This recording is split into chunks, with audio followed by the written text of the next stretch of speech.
Well, Australian wages, as Ed says, are growing at the fastest rate in 8 years, 2.6% according to the Bureau of Statistics today. But that annual rate remains well below the current inflation rate of 6.1%. In short, real wages are falling. So let's go to the Treasurer, Jim Chalmers, today, who spoke about the wages as he also laid out the groundwork for September's Jobs Summit.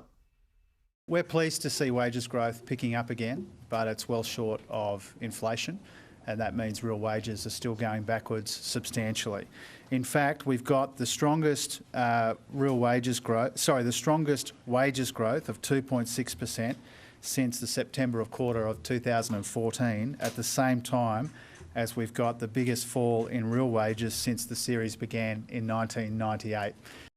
Treasurer Jim Chalmers there. Let's bring in, though, Sarah Hunter, who is KPMG's chief economist, who joins us from our Sydney CBD studio. And Sarah, just first up, explain the impact, the economic impact of that squeeze on wages. Well, I mean, it's obviously a squeeze on ultimately household income, and that will start to feed through to spending, to consumer spending.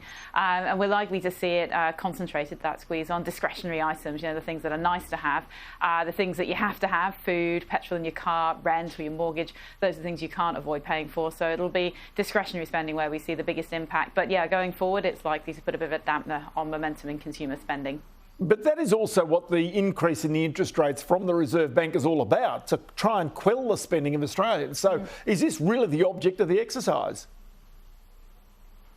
Well, I don't think it's necessarily the object of the exercise. I think it's a bit of a product or an outcome of what's happening through the economy right now. We have got wages growth picking up. I do think that we'll have a further step up as we get the data going through the rest of this year and into 2023. It's worth keeping in mind that within the print today of the people in the private sector who did get a pay rise in the June quarter, which is not normally very many people. It's not a normal time of year for pay to be reset for most.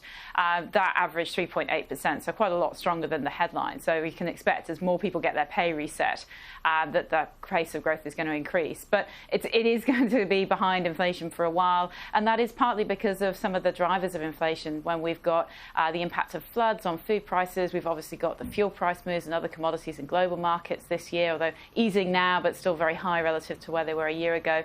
Inflation is just running that much stronger and hotter. So the fall in real wages is a bit of a product of what's happening. But in as much as, it's going to dampen down spending, that is, to some extent, dampening momentum in spending is what the RBA are trying to do.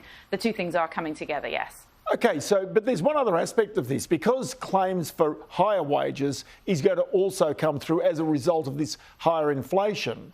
And though not seen necessarily just yet, but once they do start to come through, then that's going to add even more to inflation. So isn't this almost a self-perpetuating thing right now?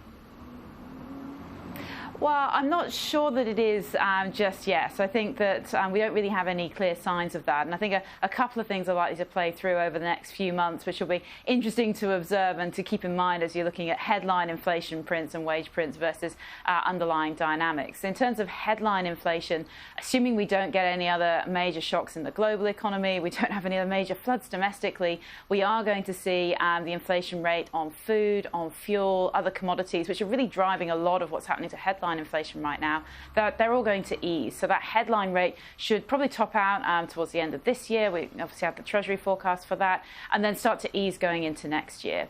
OK, so just one quick one to finish up. Domestic. Go on, I was going to ask you one last one to finish up with. I've only got a short amount of time.